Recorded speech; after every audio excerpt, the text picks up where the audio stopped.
Hello students, आज का हमारा टॉपिक है रिजोल्यूशन ऑफ वेक्टर।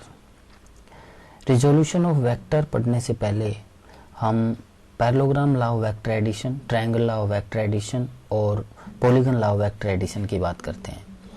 अगर आप इस पे parallelogram law of vector addition की बात करें तो आप देख रहे हो कि ये R is equal to P plus Q के इक्वल है। इसी तरह से यदि आप इसमें देखो तो ये triangle law of vector addition है और इसके अंदर R is equal to P plus Q है इसके अंदर भी। अब इसके अंदर यदि आप देखो तो ये parallelogram law of vector addition है और parallelogram law of vector addition के अकॉर्डिंग यहाँ भी R is equal to P plus Q है। ये है polygon law of vector addition. Polygon law of vector addition मतलब दो से ज्यादा वेक्टर ऐड करते हैं इसके अंदर हमने 3 वेक्टर्स को ऐड किया है A, B एंड C। तो इसको आप लिख सकते हो R is equal to A plus B plus C। इसका मतलब आप अब समझते होंगे कि P एंड Q वेक्टर्स का सम R के इक्वल है, A, B and C vector का सम R के इक्वल है। अब रिजोल्यूशन इससे अपोजिट होता है, उल्टा होता है। मतलब इसको हम ऐसे बोलेंगे P plus Q is equal to R। Addition में हम ऐसे बोलते हैं कि P एंड Q को हमने ऐड किया तो R आया। रिजोल्यूशन में हम क्या कहते हैं, R को हम ब्रेकअप कर सकते हैं 2 वेक्टर्स में P एंड Q। जैसे कि आप नंबर में करते हो, यदि आप 10 प्लस 8 करो तो 18 आएगा। इसी तरह से यदि हम रिजोल्यूशन की बात करें तो रिजोल्यूशन एडिशन से अपोजिट होता है। एडिशन में हम 2 और मोर नंबर्स को ऐड करते हैं और सिंगल नंबर मिलता है। रिजोल्यूशन में हम सिंगल नंबर को ब्रेकअप करते हैं 2 और मोर नंबर्स में, जैसे यहाँ पे किया है 18 इज इक्वल टू 8 प्लस 10। इसी तरह से यहाँ भी वेक्टर की भी आप बात करें तो वेक्टर में भी रिजोल्यूशन का यही मतलब होता है कि हम किसी सिंगल वेक्टर को मोर देन 2 और 2 वेक्टर्स में ब्रेकअप कर सकते हैं। तो अब आप समझ गए होंगे।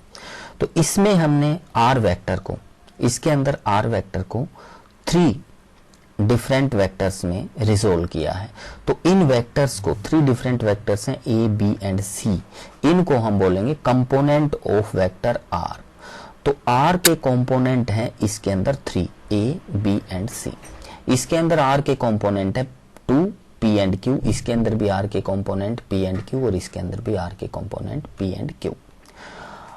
अब हम स्पेशली इसकी बात करते हैं। इसके अंदर आप देखोगे कि जो ये कंपोनेंट है P and Q, these are perpendicular to each other. ये दोनों परपेंडिकुलर हैं एक दूसरे के।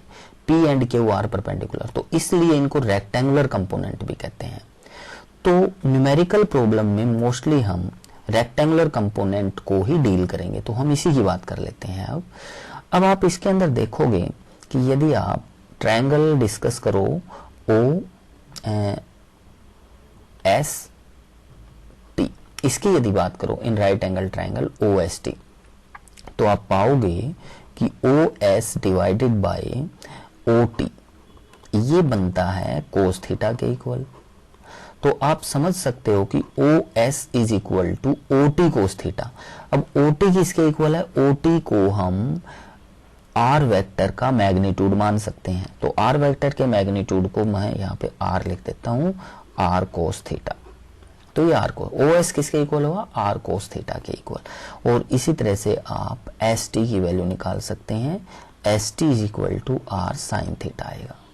अब ST है वो लेंथ में Q वेक्टर की लेंथ के ही इक्वल है, तो इसको हम बोल सकते हैं जो ST है वो Q के इक्वल है। Q is equal to R sine theta.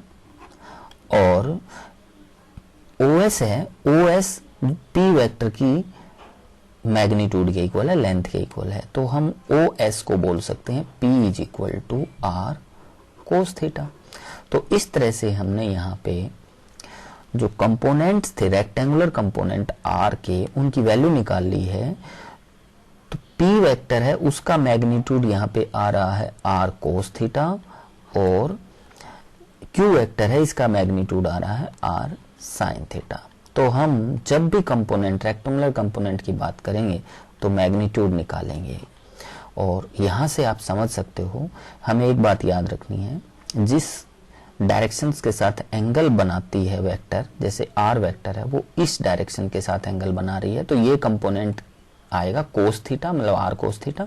और जिसके साथ एंगल नहीं होता वो कंपोनेंट आता है साइन थीटा के साथ, तो जैसे आर साइन थीटा आ जाएगा।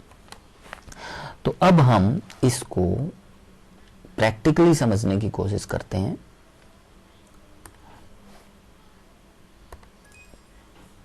तो प्रैक्टिकली समझते हैं हम यहाँ पे। सपोज हम एक एग्जांपल लेते हैं, एक न्यूमेरिकल प्रॉब्लम्स का एग्जांपल लेते हैं। Let us consider a inclined plane. हम एक इंक्लाइंड प्लेन डिस्कस करते हैं। Suppose this is inclined plane having angle of inclination theta. यहाँ पे इस पे इंक्लाइंड प्लेन पे एक बॉडी रखी हुई है जिसका मास है m।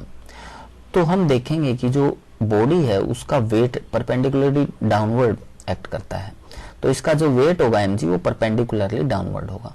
अब इस वेट के टू कंपोनेंट्स करें, रेक्टेंगुलर कंपोनेंट्स, एक इस डायरेक्शन में, तो हम एक तो इस डायरेक्शन में और एक इस डायरेक्शन में वेक्टर बनाते हुए इसका पैरेललोग्राम कंप्लीट करेंगे। इस तरह से पैरेललोग्राम कंप्लीट करेंगे कि इन दोनों का सम इसके इक्वल आ जाए। तो यदि ये एंगल, आप देखोगे कि ये एंगल थीटा है तो ये एंगल भी थीटा रहेगा। तो अब यहाँ पे जो mg है ये, इसका कंपोनेंट इस डायरेक्शन में आ जाएगा mg cos थीटा, क्योंकि इस डायरेक्शन में एंगल है, अभी मैंने आपको पीछे समझाया था। और इस डायरेक्शन के साथ एंगल नहीं है तो इस डायरेक्शन में कंपोनेंट बनेगा mg sin थीटा। तो इस तरह से हम रिजोल्व कर पाएंगे किसी भी वेक्टर को। तो फर्दर हम जब न्यूमेरिकल सोल्व करेंगे तो हम इसी तरह से इनको रिजोल्व करेंगे। Thank you.